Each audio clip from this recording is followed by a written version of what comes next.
Suppose in Norway, is there much of a bodybuilding culture, Borge, or is it a popular kind of pastime? Yeah, there's definitely a fitness and bodybuilding culture. I haven't been following it for many years, though. I used to coach a lot of fitness and bodybuilders and also competed myself, so I was way more into it back then. But it's kind of tapered off these last few years. It used to be legal to use anabolic steroids for personal use up until, was it 2012? I can't remember. Um, and then after that, since the police started shutting down, the dealers and the users, then it kind of affected the competition as well. Yeah, So it would go from having like 10 to 20 bodybuilders in five different classes to being five bodybuilders total competing in all classes. So it was like a huge drop off. Now it's kind of, I guess, increased a little bit and stabilized, but it's not a huge sport. I think classic bodybuilding and fitness physique is way bigger right now, which is a good development in my opinion. yeah, of course. And what got you into training then? Me, I guess it was action heroes, Arnold and Sylvester Stallone, Rambo movies. Yeah, I saw Lee Haney on the Flex magazine at the newsstand, and that was like just crazy. So I got my first, it was called a Bullworker, which is like this metal kind of thing that you could compress and pull apart with like strings from my father, and just started training on that. And eventually, over time, there was a weightlifting, like small gym, way, way far from my house. So I had to ride my bike for 45 minutes each way to get there, and started training just this crazy training program, Bulgarian Burst Serious Growth, which was like 6 days a week, up to twice per day, which was kind of tough for a beginner, but I got some pretty good gains from it until I just horribly overtrained, and then I got smarter about it. So that was kind of my journey into it. High frequency, high volume, just high everything, and I had to lay down straight on the couch and just recover after every workout for several hours. So it wasn't very sustainable, to put it mildly. yeah, it's amazing, and all that cycling then afterwards probably ruined your gains then as well. Yeah, All yeah, that yeah. AMPK just flattened you then. Exactly. I suppose that's maybe a good segue into what we kind of want to talk to you about today, because I suppose a lot of people will have a peripheral knowledge of rest pause and drop sets, and I suppose DC training is definitely one of the gateway drugs I had into exercise science, because I was like, there's more to this than just banging your head off a wall like you and I were doing in our teenage years for 3 or 4 hours a day. Hmm. So do you want to like just talk through like how you were maybe introduced to exercise science? How did you get into and maybe how did you suppose approach Myoreps or rest pause sets from the start? Um, well, my background is in engineering, and I was always reading books. So when I first got into training, I would, read over and over again these series growth Bulgarian burst manuals, and also the other books by Leo Costa. I had this power factor training thing, and I think one of my first books was actually Super Training by Mel Siff, which is very complex, and but one of the most brilliant books, I think, although probably half of it was way off from what we know today, but it was still what opened the door to, because I was always fascinated by complex things, which is probably the reason why I went into engineering in the first place. So advanced math and physics and all that stuff was just very intriguing to me, to try to understand how the world works, and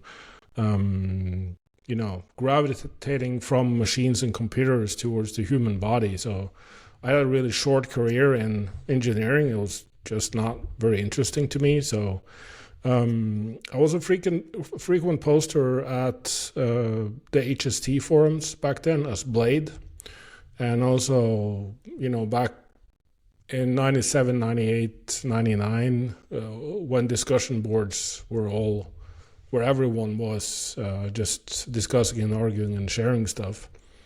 And I just had, I guess, a talent for synthesizing a lot of complex and technical information and try to make it practical.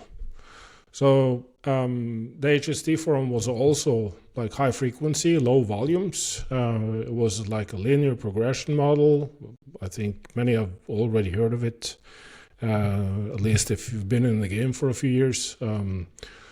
It's like 2 weeks of 15 reps, 2 weeks of 10 reps, 2 weeks of 5 reps, and 2 weeks of 5 reps with eccentrics or drop sets, depending on the exercise. So it was a very good model, and many people got great gains from it. I guess one of the selling points of HST was that you were supposed to do a strategic deload. So 10 to 14 days of rest to resensitize the muscle. And once you got back to the lighter weights and 15 reps, that should, potentially accelerate your gains and make you go beyond the previous training cycle. I think many just experienced going 2 steps forward and 1, maybe 2 steps back, and kind of repeating their gains, regaining a lot of stuff, and only spending the last couple of weeks of the training cycle actually gaining new ground. So I'm not doing that these days, to put it bluntly. But it was during those days when we just discussed the whole mechanical tension, metabolic stress, Henneman's size principle, muscle activation. A major part of each training cycle was training with reps in reserve. So only the last few workouts, maybe 1 or 2 workouts of each rep cycle, would be training close or to failure.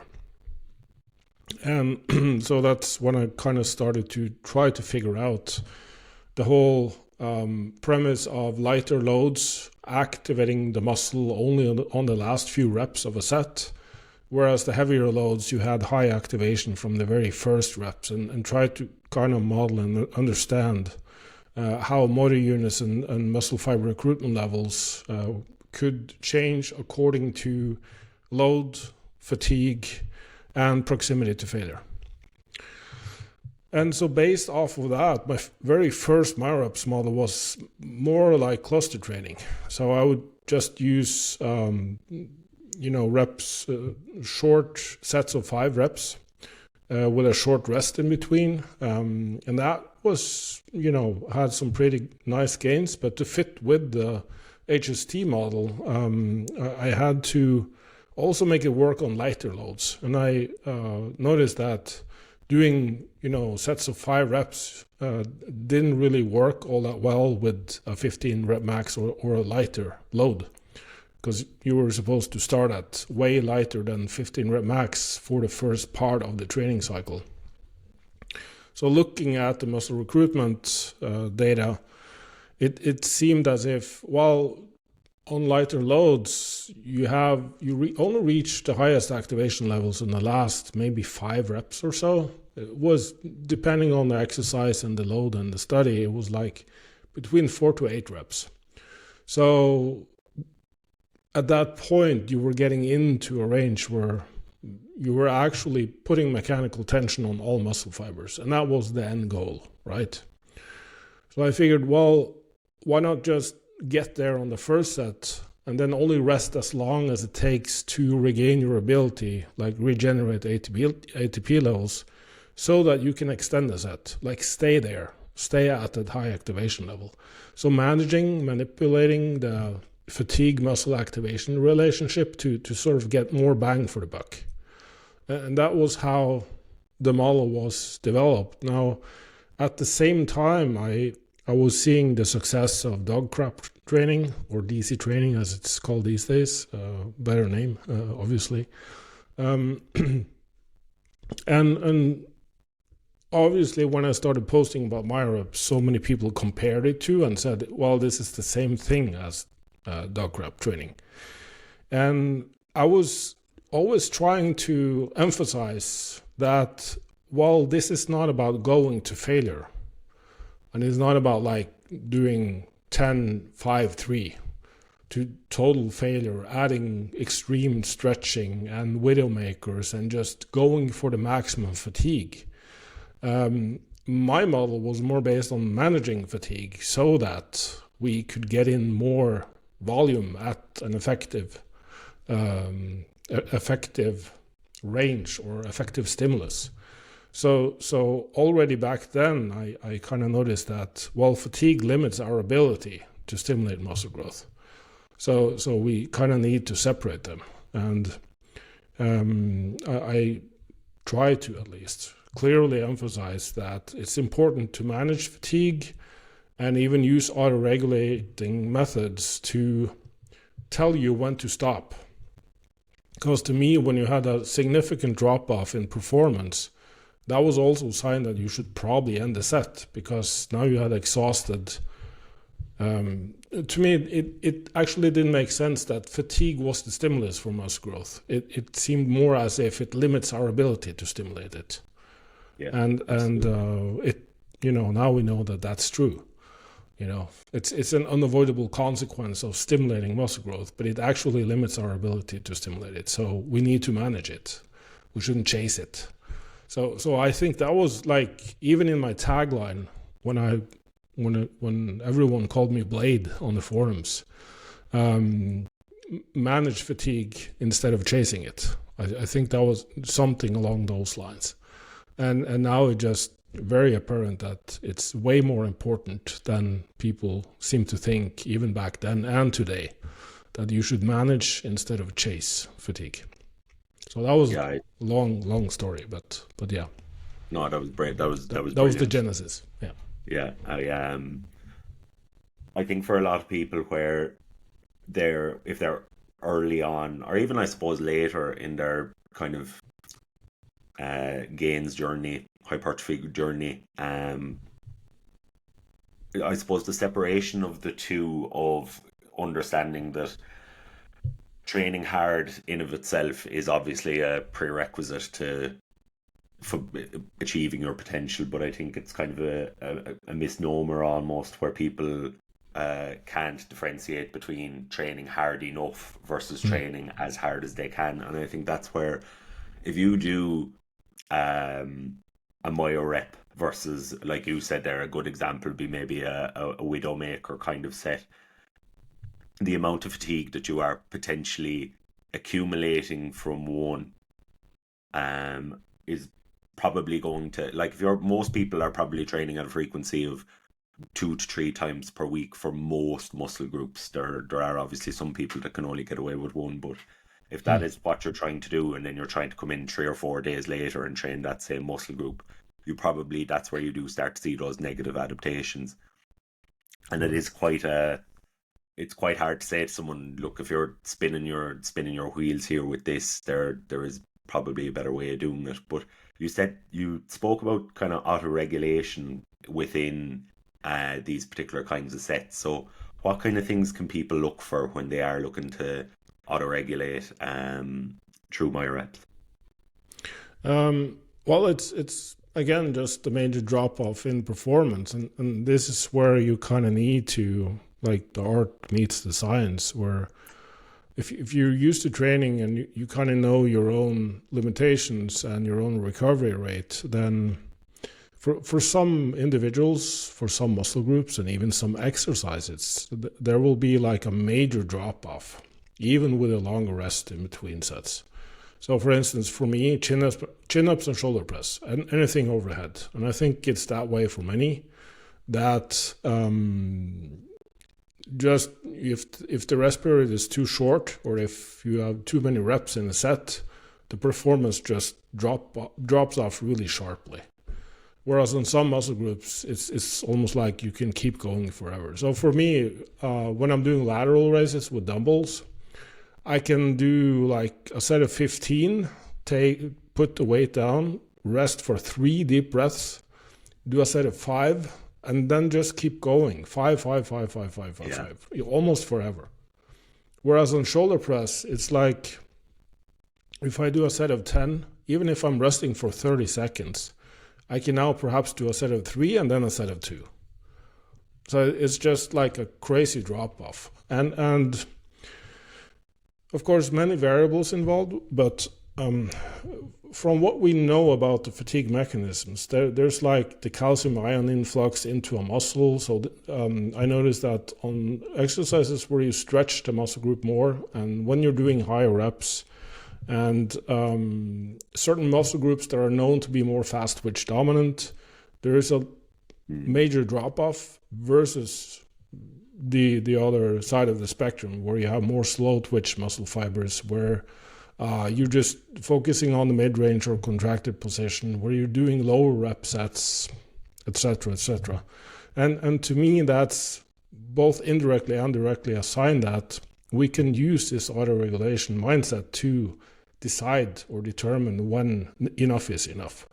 And especially for Myoreps, I think it's very helpful that to limit fatigue, and if you naturally tend to rest too short, then that will limit the volume you can do and probably should do. So one way, if you see that you consistently only get like 10 reps on the first 3 reps and then 2 reps, well, next time try to rest for longer between sets and see if you get slightly more from that. Just to sort of balance the fatigue stimulating effective reps, total overall volume. And vice versa, if you keep getting 5, 5, 5, 5, 5, I have sort of a rule of thumb that you should probably not do more than 5 mini sets if you want to do another exercise or even set for that muscle group, but usually, try to rest for a shorter period of time or go close to failure. So here is like a very important, because when people try to debate the validity of using rest pause training and the pros and cons of comparing it to traditional sets, there are studies showing that rest pause training is more effective than traditional sets, and you spend less time doing it. And in these populations, it seems as if the very act of doing a rest pause set forces you to train closer to failure. So for them, that's an advantage, because we know that if you're not getting to a certain proximity to failure, then that probably doesn't stimulate all that much muscle growth. If you're staying like more than 5 reps in reserve and even more, and some are subconsciously just holding back too much. But the rest pause technique kind of pushes you to that point due to accumulating fatigue. For some, it's equal, but again, in less time, which is, to me, the main advantage. You save 50 to 70% time just doing a rest pause or Myoreps set. For some, it's actually worse. They're unable to recover from it. Now, these individuals are probably so used to training close to failure that on the Myoreps set or the rest pause technique, they are just going so close to failure that they're accumulating too much fatigue so that they're not recovering in time, and perhaps also combining it with a full body split, 3 times per week. So this is, again, my kind of initial setting for approaching any training is to try to fit the pieces together, to contextualize training, instead of saying, well, that's right and that's wrong. The dichotomous thinking is the enemy of increasing our common knowledge and understanding. And I wish we could all just try to, well, why does that study say this? Instead of just saying, well, it's an invalid study, or just saying, well, they're wrong, or data manipulation, or you're not interpreting it correctly. Perhaps we should try to make the details of the picture, because I believe the picture has been the same for the last 3 decades, maybe more. This is our model, our understanding of hypertrophy. Now we're getting more details, so we can see the picture more clear, and perhaps see that, well, that relationship perhaps wasn't as important as we thought. It's still mechanical tension, It's not hormones, it's not metabolic stress.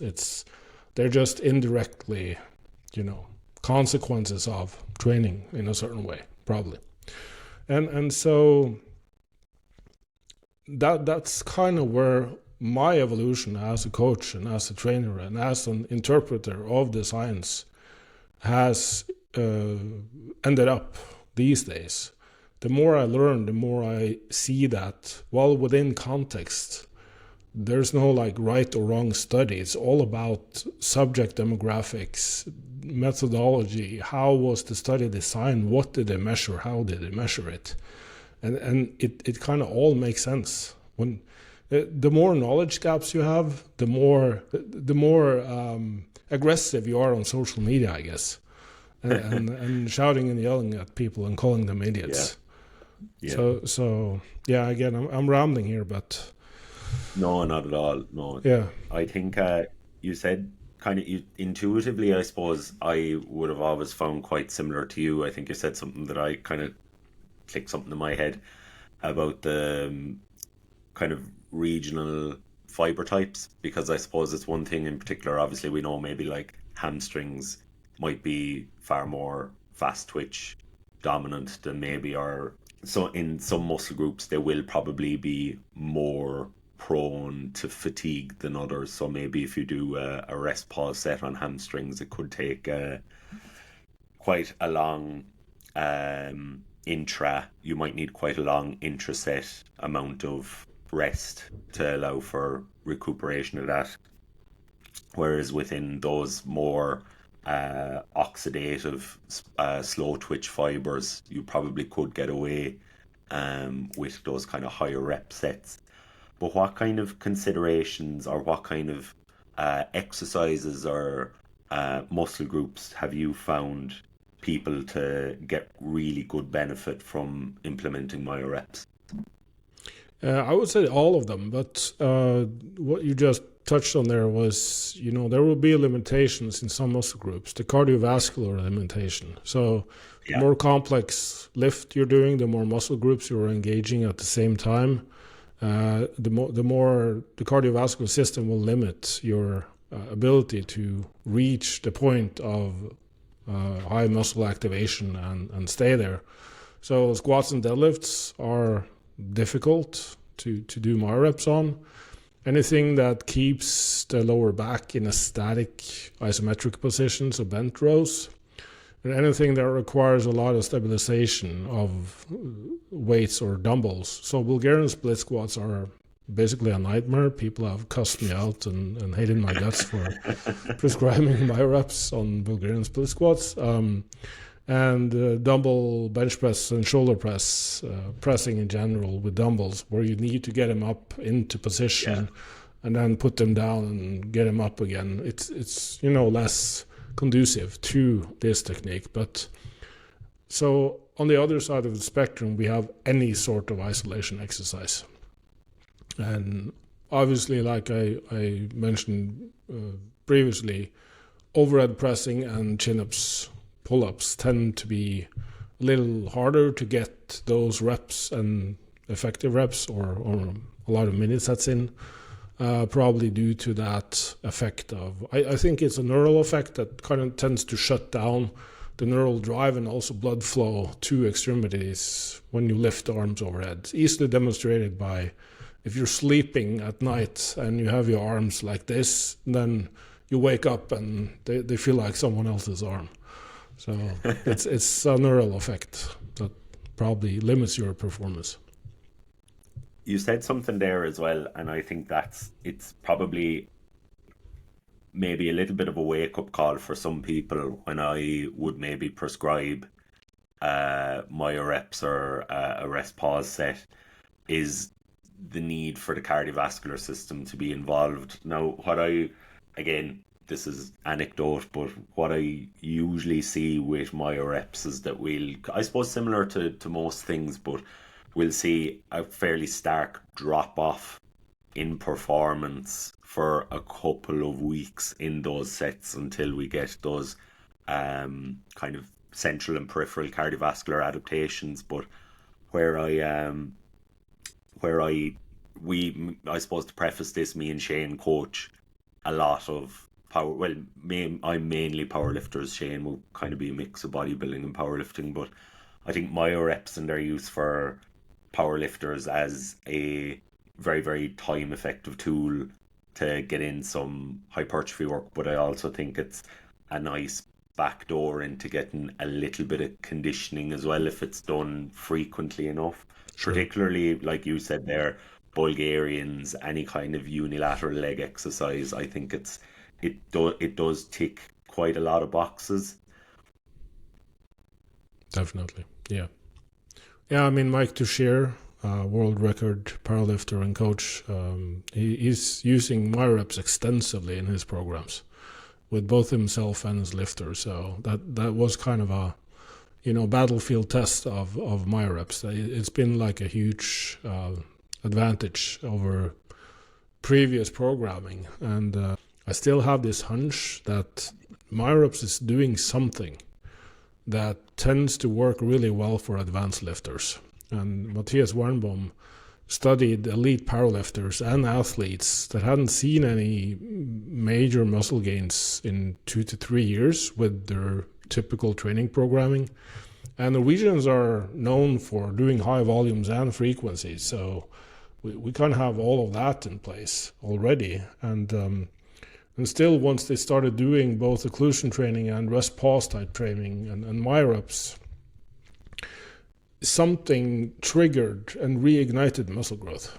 So they started growing muscle and also saw some significant gains in their main lifts after like 2 to 3 months after doing that type of research and study and going through these protocols. So again, even if metabolic stress or occlusion training is just kind of a different way to apply mechanical tension, whatever is going on the cellular level, there is somehow doing stuff to advanced lifters. So we don't know what yet, but I always had a hunch, since that was my observation from training thousands of people over the years, that many really intermediate, advanced and elite lifters got some really significant gains from that. I even saw it in my own training, and I'm in training for 30 years, and I've gone through periods when I'm only doing 5 to 8 reps and even lower, and things tend to get to a certain point where it slows down. Introduce some targeted Myoreps training, and things just tend to accelerate again. So I don't know. I definitely agree with you there. I was listening to a podcast from Paul Carter and Chris Beardsley recently, and I suppose maybe like you're doing now for me just confirmed a lot of my biases, where in my experience the more advanced lifters do not tolerate volume as well, and I suppose an awful lot of that does come down to the level of recruitment and activation that they can achieve versus someone that's quite untrained, because we know within those early stages of starting resistance training or starting strength training, your overall activation patterns are quite poor relative to someone that's quite advanced. So what we do see, that if you take as someone that's just walked in off the street, never lifted a weight in their life, and then you take, I don't know, like Mike T, for example, the same set at the same RP, Mike will accumulate more fatigue as a result of having higher activation patterns across the set. And I suppose where I see Myoreps being, or these kind of rest pause sets, particularly for accessories and powerlifters, like you said, they're almost like getting it is a novel stimulus, I suppose, particularly for those that haven't done it. So it does tick that box. Mm. And I suppose with that as well, when we Whatever have weak link in the chain is there, exactly, yeah, probably and so addresses like that. for a lot of power lifters, I suppose it could be quads, triceps, whatever, but Mm. it's definitely a thing where it can be implemented, and I find it doesn't take away from the main lifts as much as traditional sets. And I think that's kind of where, obviously, like you can say to a powerlifter, okay, we're going to start doing these accessories, we're going to push your accessories really hard, but it will affect your main lifts, maybe Mm. by, we mightn't be able to put a number on it, but it will affect them slightly. So Mm. maybe that top set you're going to be hitting on Monday, you mightn't be as fresh for. But I do find with my reps, and particularly like you said there, if we're doing them with high amounts of external stability, we do. I with my lifters anyway, I do see an awful lot of benefits from it. Mm. I would be really curious to see um how kind of like cluster training. I think for um I know it's maybe a little bit of a different tangent, but how cluster training for maybe powerlifting will be used a little bit more, I think, maybe in the Mm. coming years, because I think the the knowledge around its use for hypertrophy is starting to be pretty well known. And even like when people walk into the gym without realizing it, they'll just randomly start doing drop sets or some kind of other sets to further further the amount of reps they can get. But Mm. I think a lot of the data on cluster sets, or at least we had the guys. I don't know if you know them, but the guys from Data Driven Strength, where they would kind of be big proponents of maybe rather than doing a 2x6, taking that set and flipping it and doing a 6x2, Yeah, yeah. minimizing your inter rep fatigue, minimizing your interset fatigue, and overall you should see better adaptations as a result of minimizing the overall fatigue. And I think that's where I think powerlifters, even in their own strength training prescription, could take a lot of the principles of minimizing fatigue from Myoreps and apply it to their own strength training. Mm. Yeah, definitely agree. I think we can probably say that the last few reps of a set are the most important for hypertrophy, and the first few reps of a set are the most important for strength and powerlifting. So we should probably tune towards each end of that spectrum depending on the goals. Yeah, exactly. And I suppose it's your strength training that you want to cause as little fatigue as possible, but also your hypertrophy, you want to be able to go as close to failure without while minimizing fatigue as well. Yeah, But it's the definitely. interaction of the two I find really interesting as program considerations for clients.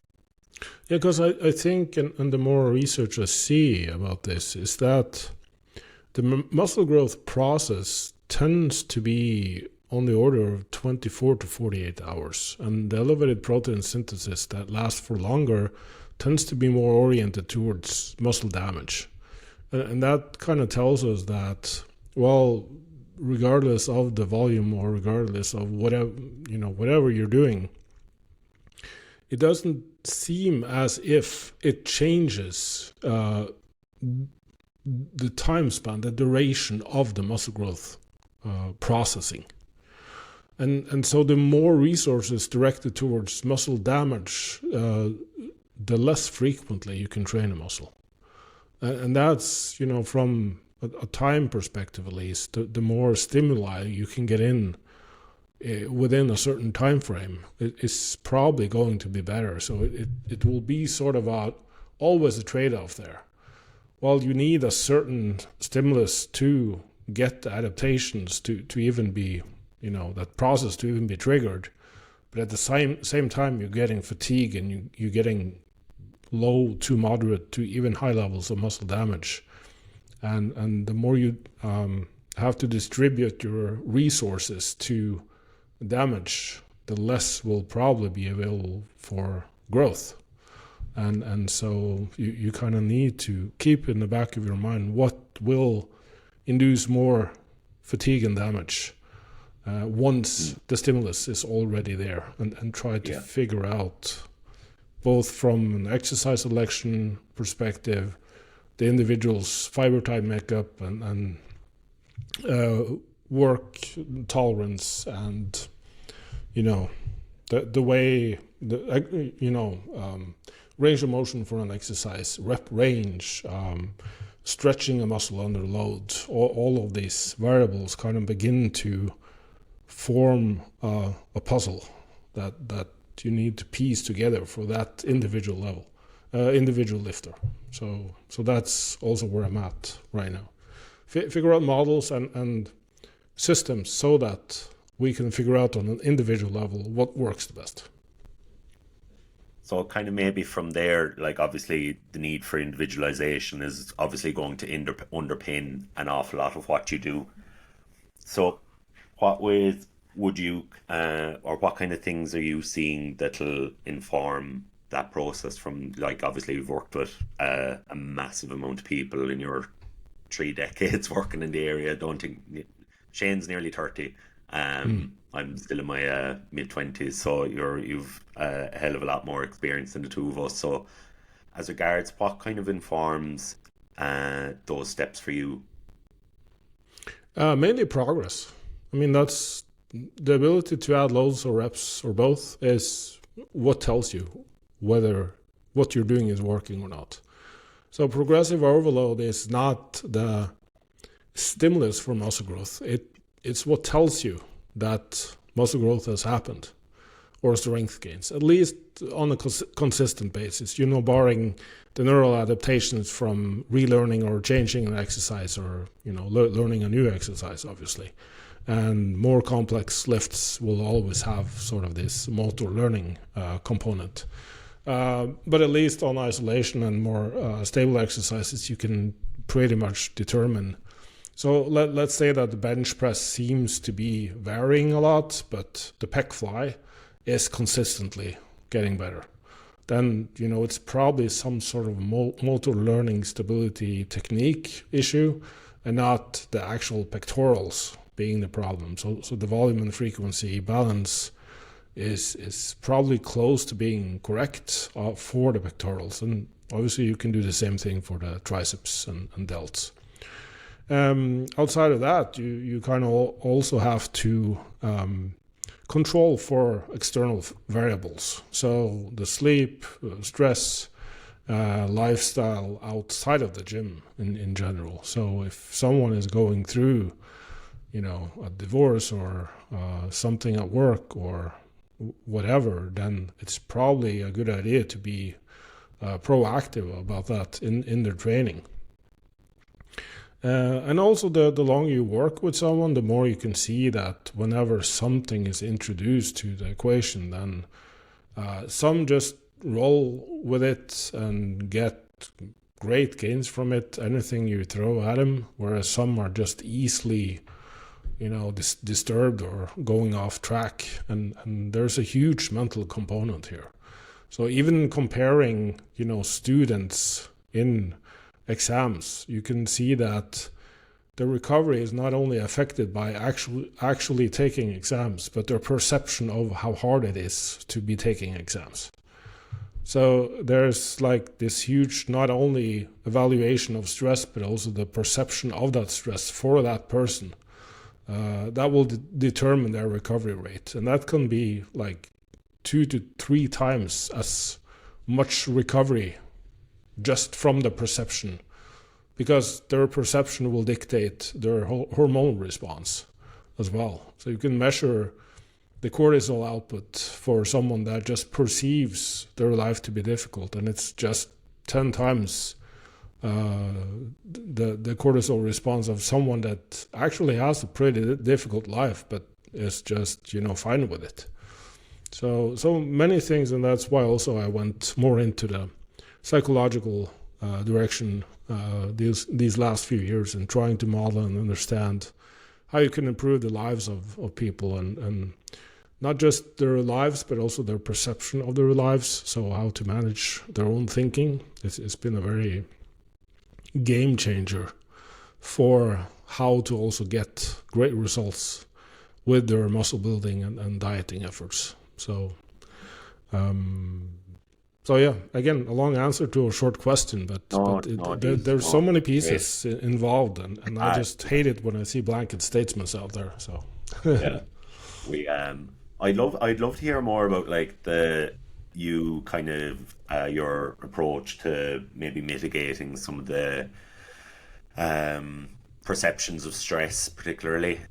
Like as a coach, it's very easy to give someone a program. It's easy to write a great program nowadays with all of the information that's available at our fingertips. But obviously, the coaching process goes far beyond putting numbers down on a lovely aesthetic looking spreadsheet, because like you said there, where you can have great athletes that can experience life stressors, and us as coaches,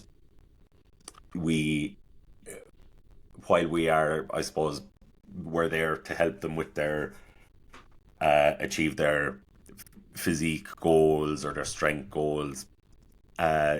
The road to get there is obviously littered with life events that, if we are equipped to help them manage, they obviously can achieve those goals a little bit better. But it's definitely a challenge for a lot of people, those soft skills, particularly like when I started coaching. I nearly felt like I was what's the word I'm looking for? I felt really out of my depth, I suppose, in a lot of situations where I didn't feel equipped enough as a young 20-year-old to ask people about whatever was going on in their lives. So how did you kind of begin in that area, and what kind of things have helped you with your clients and helped your clients overall? Wow, that's a great question. And I mean, I'm even teaching a class starting in January in Norway at a sports science school, which lasts for one whole semester on the whole psychological, mental models kind of thing. And so I guess like a rough summary of where I would begin to look is, first of all, the programming. Looking at the autonomy of things. You will have people that just want to be told what to do all the time, and you will have clients that just want to spar and kind of be your buddy on figuring out together how to do what they're gonna do.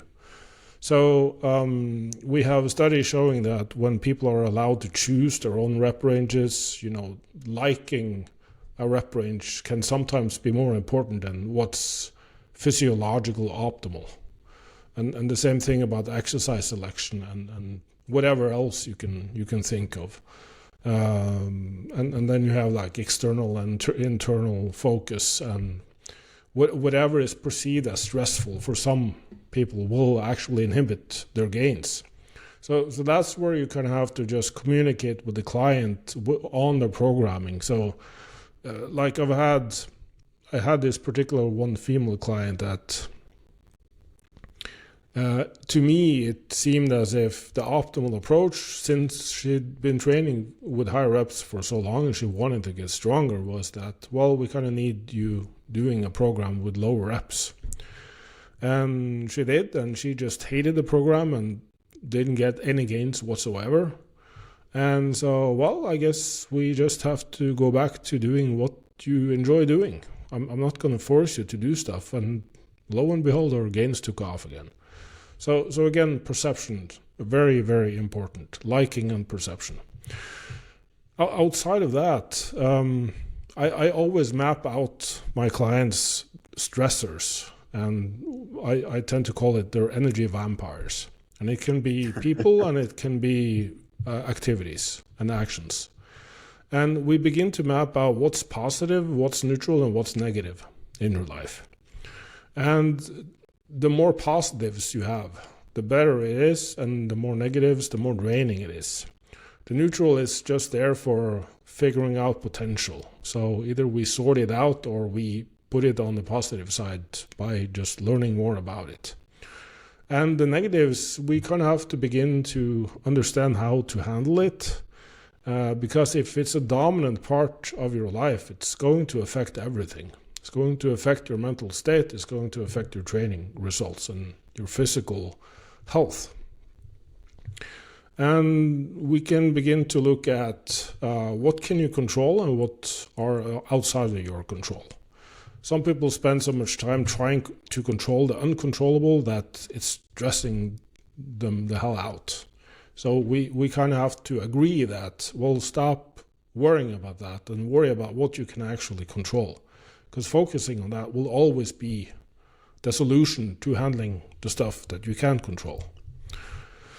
A major part of stress is your thinking.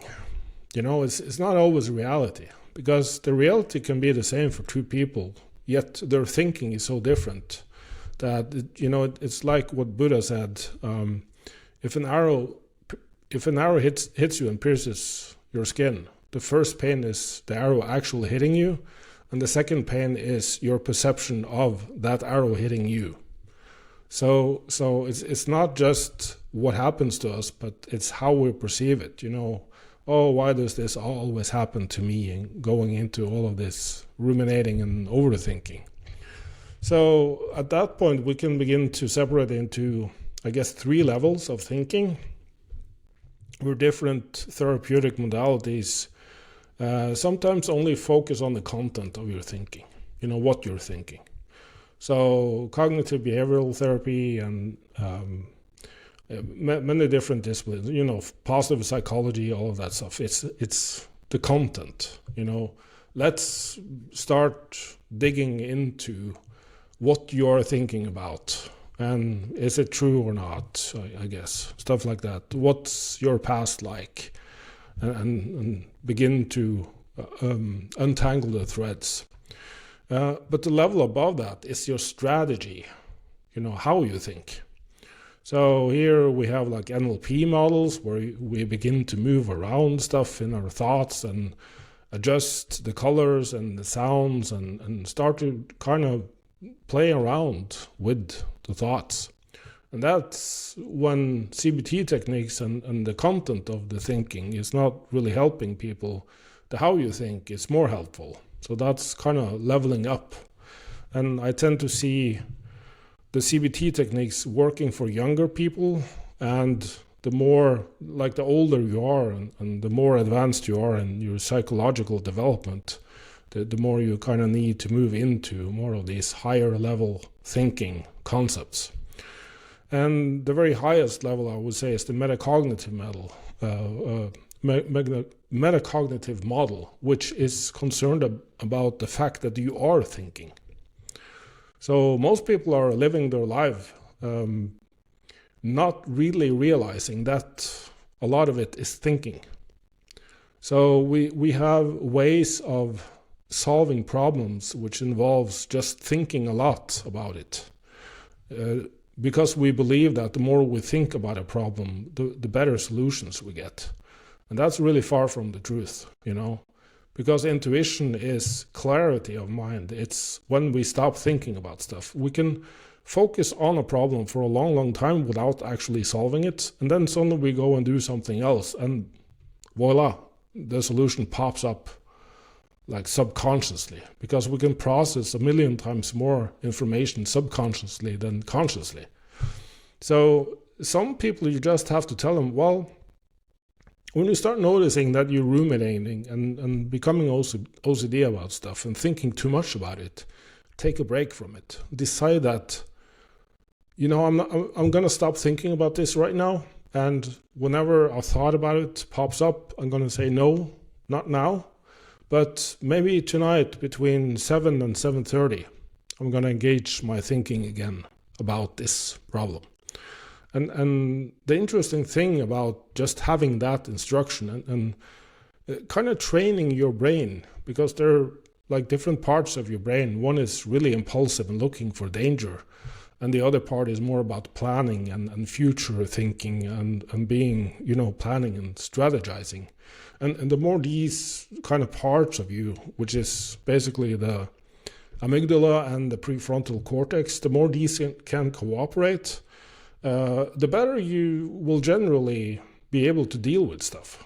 So it's like a mental training kind of model where, well, I'm going to decide to not ruminate and think and threat monitor until certain periods of time. And the interesting thing is when the clock is 7, you're not really as stressed out anymore. And you can clearly see the solution much better than just spending all day ruminating and thinking about it. So I guess from a really rough kind of perspective, I tend to work with a client's value system, their goals, their process in achieving their goals, like the strategies for thinking. And also I find that identity-based change is really effective, where we have mirror neurons in our brain that are just extremely capable of understanding how others think. So we can even imagine being, if I was the world's best powerlifter, how would I approach this problem? How would I approach this system? And the choices you make from that mindset will be way different from, well, I'm the stressed out husband that hates his job mindset, So I guess that's just a brief, rough overview of the models that I tend to use, but it's very client specific, and I always tend to look at where on the psychological development ladder these people are. Are they more concerned about threats and rewards? Are they concerned about what other people are thinking all the time? Or are they like more like first principle kind of thinking, where they're always challenging their own thinking and understanding of like their models of the world, and always going back and forth? It's kind of the Dunning-Kruger effect, I guess, where they're really far along, and you need a different approach with these type of clients than the ones that just wants to be told what to do. Yeah, no, I think you broke that down brilliantly. And I think where you said there about people's value systems, I suppose is one thing Shane and I would definitely both talk about a lot, is it sounds nearly cliched at this point, but they're like, why are you doing something? What is squatting 300 kilos to you? What is getting down to single digit body fat? Because and Shane put this very well there recently, where if you achieve this, or if you do something that's really, really hard, and your value system isn't aligned to do something really, really hard, you'll probably pack it in halfway through, or pack it in when things get hard, and then you'll that kind of discontentment, or even a sense of resentment could come into play. So I think the value system is very, very important. I think it's kind of interesting as well where you said about the CBT, because I think a lot of people probably would benefit from some CBT in some capacity, because I think an awful lot of us, particularly in our realm of physique sports and strength sports, I think a lot of people will kind of come into some kind of deconstructive thoughts at some point, be it around your own training, around your body image. I've came across some people that would nearly equate their self-worth to their total. They could maybe have a couple of bad training sessions, maybe a bad block of training. Yeah. And you can see a lot of the self-talk becomes quite negative, becomes quite detracting. And I think even like, it's not to say that they're suffering from bad mental health, because when I say to some people, oh look, would you have a look at some CBT, and maybe you could send you some resources, they go like, oh no, I'm not depressed, Yeah, yeah. I'm not angry, I don't have anxiety. And it's like, no, it's like you said there, where it's really hard to, like, in if your goals are extreme, and like for a lot of people it's like, okay, for you, or for in the greater sphere of powerlifters, maybe a 270 kilo deadlift is not esoteric. It's not at that the upper echelons of the sport, but maybe for you and your genetics and your lifestyle, it is. Mm. So I think where you'd be trying to say to someone, if we for you, you will probably have to live an optimal lifestyle, have really, really good approach to training, really, really good mindset for years to achieve that goal. Yeah. And I think a lot of people almost discount it because they kind of say, "Oh, I'm not at that level. I'm not there yet, or I'm not maybe suffering." But I think where we can kind of have better approaches to things, and like you said quite early on, it's a tool. Yeah. It's a tool in the toolbox. And if it's something that can, it mightn't have a massive net impact on someone's quality of life, but it can have more positive thought processes around training. And even to say where you said that it's a tool that works better with young people, I suppose it does make sense, where a lot, maybe because we know your brain isn't fully formed until you're maybe 25, 26. Mm. It does maybe make sense that a lot of people maybe aren't even aware of the thought processes they're experiencing and why they're thinking what they're thinking. And I think you Right. said there, the why is massively important, because if you're coming out of a training session, and maybe this is a bit extreme, but I know it does happen for some people, they miss a lift and they go, I'm not doing the competition. Yeah. I'm not doing I'm not doing the And meet, any or I'm, failure is seen as like doomed. Yeah. yeah. Mm. And then it catastrophizes the situation then, and it's a downstream chain reaction. Yeah. And it's like we know from a lot of the positive psychology um area, that if you do view things in a better light, if you view things in a more constructive light, Mm. overall the net benefit of that across the year should help you elicit more gains. Yeah. Yeah. But yeah, I think you gave a lot of, even the, we didn't think we'd have you on talking about the soft skills, but I think you gave a really, really good breakdown there, Yeah. They're of how people, extremely important. I mean, if you have a growth mindset around your training, that it's possible to get stronger physically, then you should also adopt that mindset when it comes to your mental health and psychology. It's definitely possible to get stronger up here. So you have to approach your brain the same way you approach your body, because yeah, it's, the head is attached to your body, so it's like the central yeah, governor of everything. So you definitely need to be working on that as well. yeah. And I do think for a lot of younger athletes, I suppose, particularly, like, I coach a lot of junior athletes, and it's definitely something you try to instill in them. And I suppose when you're dealing with maybe 19 to or 18 to 23 year olds, it's not something that they'll maybe see yet. But as you said, like where when we do kind of get a little bit older, we do maybe have an awareness of our own thoughts, or at least you develop somewhat of an awareness. Mm. But it is quite a hard line to cross, I think, for some coaches to say, because I think even with some clients it does nearly catch them a little bit off guard, where you might say, you might talk to them about their thinking, or maybe in their check-in they're telling you, oh, I hated that this happened, and Mm. it's really after upsetting me.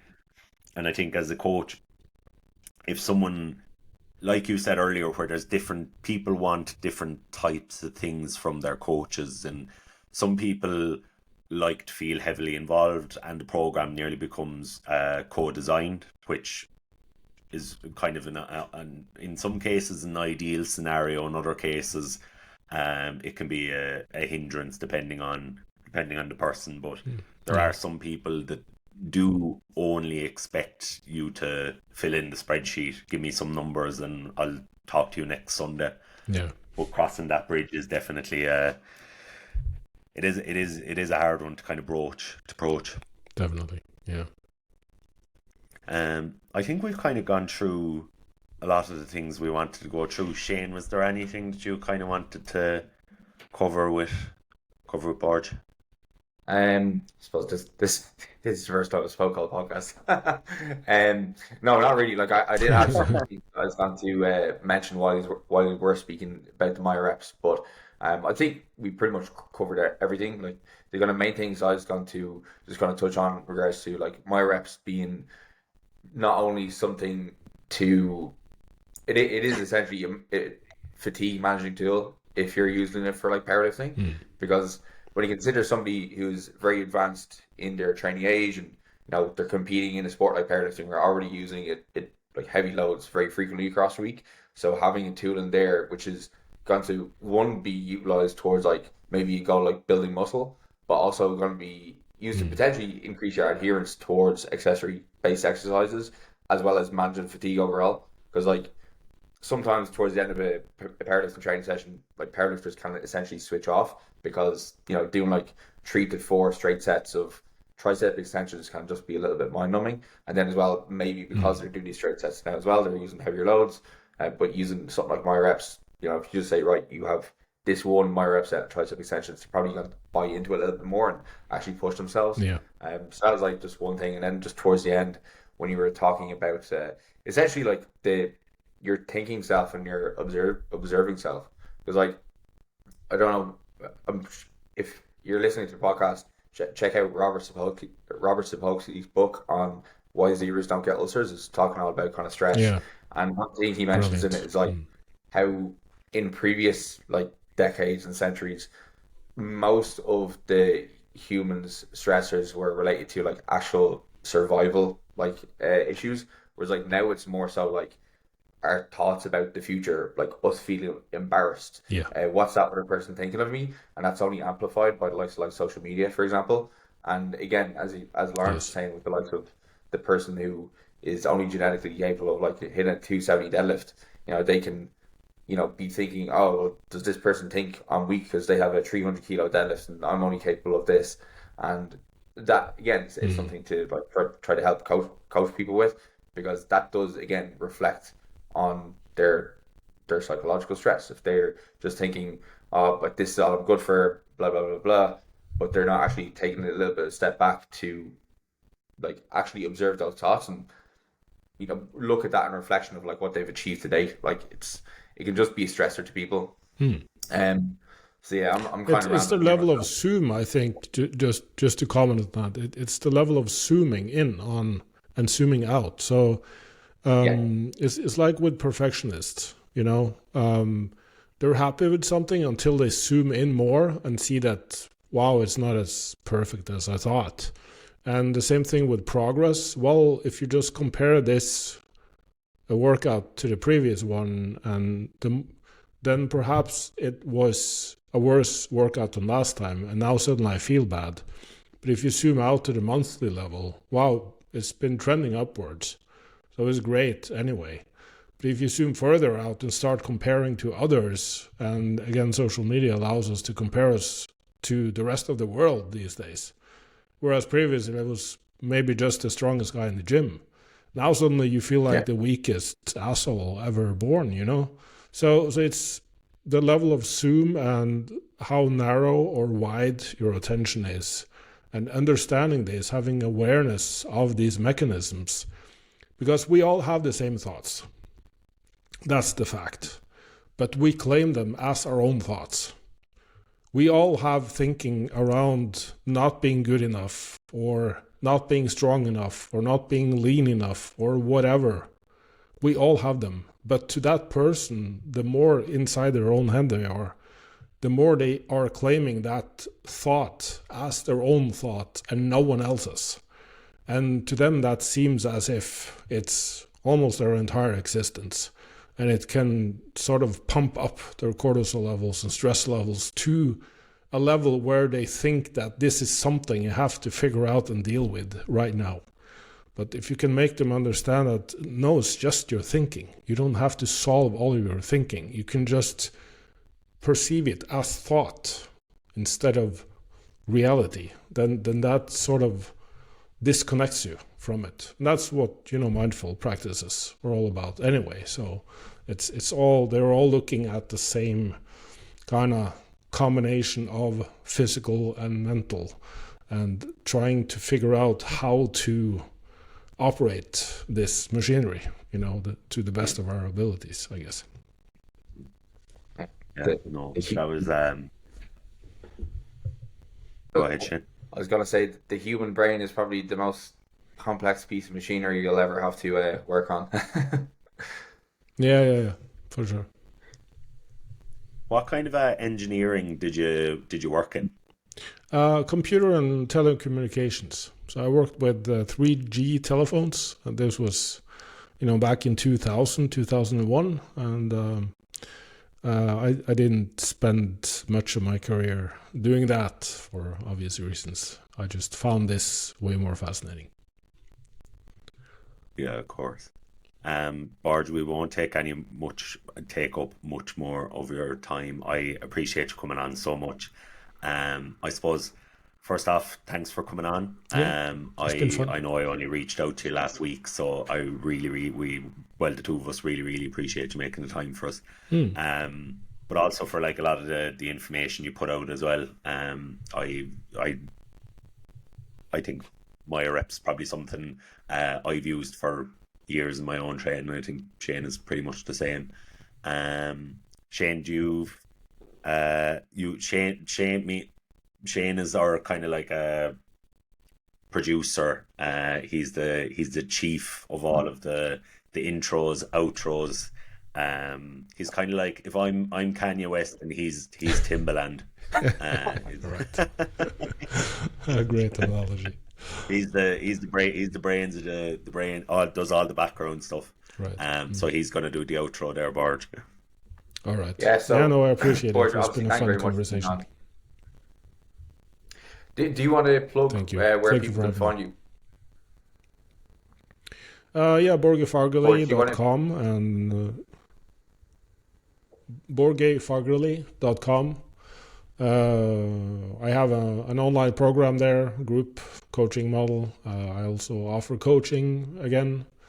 I'm most active on Instagram, but I'm beginning to do stuff on my YouTube, long form content. So there will be more there. I'm also just started building out the Myoreps.com website. So hopefully I'll get more stuff in there in 2020.